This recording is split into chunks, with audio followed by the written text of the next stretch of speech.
YouTube channel SBM classes में। तो आज हम लोग सेकेंड क्लास चलेंगे त्रिकोणमिति का क्लास 10 का। कल का क्लास जो था हम लोग का पढ़े थे हम लोग पाइथागोरस थ्योरम के बारे में, और उसमें क्या था, उसमें पाइथागोरस थ्योरम से संबंधित बहुत सारे क्वेश्चन को भी सॉल्व किए थे। तो आज हम लोग चलते हैं त्रिकोणमिति परिचय का जो है इसमें बताया जाता है। ये फॉर्मूला जो है इस चैप्टर का सबसे स्टार्टिंग वाला जो सबसे बेसिक फॉर्मूला है, इस फॉर्मूला की सहायता से हम लोग आगे क्वेश्चन को सॉल्व करेंगे। अन्यथा ये जो है फॉर्मूला यदि सही से याद नहीं होता है तो आगे चल के बहुत सारी परेशानियों को सामना करना पड़ेगा। तो देर ना करते हुए क्लास को स्टार्ट करते हैं। इसमें बताया जाता है कि sin थीटा बराबर, पहले इससे समझने से पहले ये ग्राफ को हम लोग समझते हैं कि इसमें जो है कि ये बताया जाता है केस नंबर पहला में कि ये है समकोण त्रिभुज। समकोण त्रिभुज में ये वाली लाइन को हम लोग बोलते हैं कर्ण, जो ये हमेशा फिक्स रहता है कर्ण। कर्ण को हम लोग इंग्लिश में कहते हैं हाइपोटेनस, जिसको हम लोग H से दर्शाते हैं।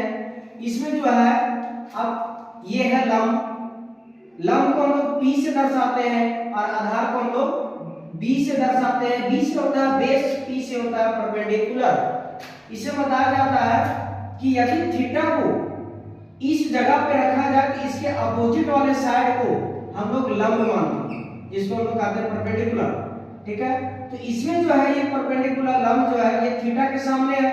अब ये कर्ण तो हमेशा जहां है वही रहेगा, बचा आधार, तो आधार ये नीचे वाली लाइन हो जाएगा, साइड नीचे वाली आधार।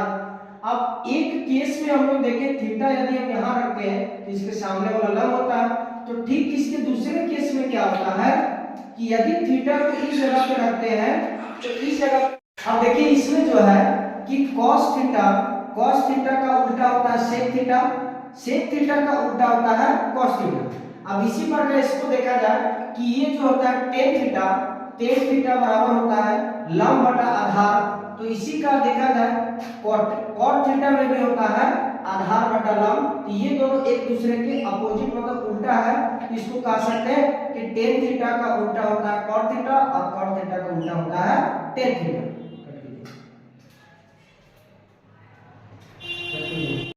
तो चलिए इसमें हम बता रहे थे कि यदि कोई एंगल यहाँ पे है, इस स्थान पे एक एंगल पर है, तो इसके सामने वाला जो अपोजिट साइड होता है वो लंब होता है। कर्ण हमेशा फिक्स रहेगा, इसमें ये कर्ण कहीं भी नहीं जाएगा, ये जैसा है वैसा ही वही रहेगा। ये चेंज होता है आधार और कर्ण। तो इसका दो केस बनता है। पहला केस ये तो बता दिए कि इसके सामने वाला ये लंब बनेगा। इसमें क्या होता है कि यदि थीटा को एंगल को हम लोग एंगल ए पे रखते हैं तो इसके सामने वाला जो है वो होता है लंब, और ये जो है कर्ण तो ये हो गया, लंब ये बन गया, और बचा आधार जिसको हम लोग बेस कहते हैं, वो इस जगह पे सेटअप हो जाएगा। ये होता है दो केस, जिसको इसी के सहायता से इस फॉर्मूले पे हम लोग सेटअप करते हैं और आगे हम लोग इसी संबंधित जो भी क्वेश्चन है वो सॉल्व करने का कोशिश करते हैं। तो देखिए अब इसका बनता है पहला फॉर्मूला है कि sin थीटा बराबर लंब बटा कर्ण होता है। sin थीटा बराबर लंब बटा कर्ण होता है, जिसको हम लोग बोलते हैं P/H, परपेंडिकुलर बटा हाइपोटेनस। उसके बाद आता है cos थीटा बराबर होता है हिंदी में आधार बटा कर्ण, इसको हम लोग बोलते हैं B/H, बेस बटा हाइपोटेनस। इसके बाद आता है थर्ड नंबर में है tan थीटा को हम लोग कहते हैं कि लंब बटा आधार, जिसको हम लोग कहते हैं परपेंडिकुलर बाय बेस। ठीक इसके बाद cosec थीटा बराबर होता है कर्ण बटा लंब, जिसको हम लोग कहते हैं हाइपोटेनस बाय परपेंडिकुलर। इसके बाद sec थीटा बराबर होता है कर्ण बटा आधार, जो हम लोग इसको शॉर्ट फॉर्म में इसको याद रखते हैं हाइपोटेनस बाय बेस। ठीक है, उसके बाद आता है cot थीटा बराबर होता है आधार बटा लंब, जो हम लोग इसको कहते हैं बेस बाय परपेंडिकुलर। ये जो होता है, अब एक टाइप से इसको यदि देखने से एक चीज हमको पता चलता है क्या कि इसमें sin थीटा में लंब बटा कर्ण आता है, तो इसी का कोसेक थीटा में देखा जाए कि कर्ण बटा लंब होता है, इसमें क्या होता है कि देखा जाए कि ये दोनों एक दूसरे के अपोजिट हैं, तो हम लोग कह सकते हैं कि साइन थीटा का उल्टा अर्थात कहा जाए कि अपोजिट जो होता है वो कोसेक थीटा होता है और कोसेक थीटा का उल्टा जो है सो साइन थीटा होता है। ये पहला ये हो गया। उसके बाद देखा जाए इसी में कि कोसेक थीटा बराबर होता है आधार बटा कर्ण, तो ठीक इसमें सेक में देखा जाए कि सेक में भी होता है कर्ण बटा आधार। ये देखा जाए इसका ये दोनों अपोजिट है मतलब उल्टा है, तो इसको कह सकते हैं कि कोसेक थीटा कॉस थीटा। अब देखिए इसमें जो है कि कॉस थीटा का उल्टा होता है सेक थीटा का उल्टा होता है कॉस थीटा।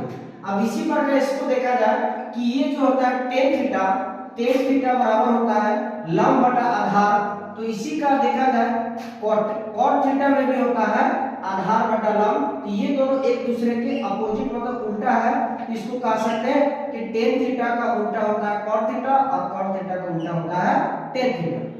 एक ट्रिक्स है इसमें, इसको याद रखने के लिए हम लोग आम भाषा में एक ट्रिक्स को यूज करते हैं। एक आता है पंडित बद्री प्रसाद हरी हरी बोल।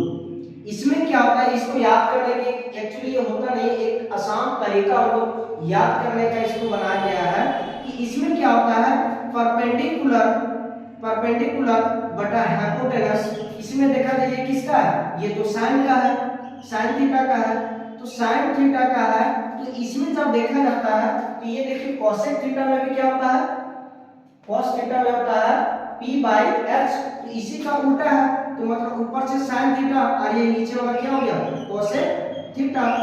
इसको देखा जाए कि b बाई बेस बटा हाइपोटेनस, बेस बटा हाइपोटेनस किसका है कॉस का है, तो इसको कह सकते हैं ये कॉस थीटा है। अब कॉस थीटा का उल्टा क्या होता है सेक थीटा, तो ये नीचे क्या सेक थीटा। अब इसमें आ जाए परपेंडिकुलर बाय बेस ये होता है टेन थीटा का, ये वाला टेन थीटा का होता है, तो इसके नीचे इसका उल्टा क्या होता है बेस बाय परपेंडिकुलर, मतलब ये नीचे वाला क्या हो गया कॉट थीटा। बहुत सारा ट्रिक्स होता है। एक और ट्रिक्स है इसमें कि लाल कक्का लंब एल से लंब के से कर लंब बटा कर साइन थीटा कर्ण बटा लंब कोसेक थीटा। अब इसमें देखा जाए कि आधार बटा कर्ण किसका होता है आधार बटा कर्ण ये कॉस थीटा का होता है, और ठीक इसका उल्टा कोसेक थीटा का कर्ण बटा आधार, ये कोसेक नीचे से कोसेक बन रहा है ऊपर से कॉस बन जा रहा है। अब एक देखा जाए कि लंब बटा आधार किसका होता है, ये टेन थीटा का होता है, और नीचे से क्या होगा कि आधार बटा लंब कॉट थीटा का होता है। ये सब आसान तरीका है एक याद करने का, जो इसको कह सकते हैं पंडित बद्री प्रसाद हरी हरी बोल। एक ये भी होता है लाल कक्का, इससे भी हम लोग एक याद करने का तरीका होता है जो शॉर्ट टाइम में याद आ जाता है। तो चलिए आज का क्लास कैसा लगा आप लोग कमेंट में बताइएगा, और हमारे चैनल SBM क्लासेस को लाइक शेयर और सब्सक्राइब कीजिएगा। जय हिंद।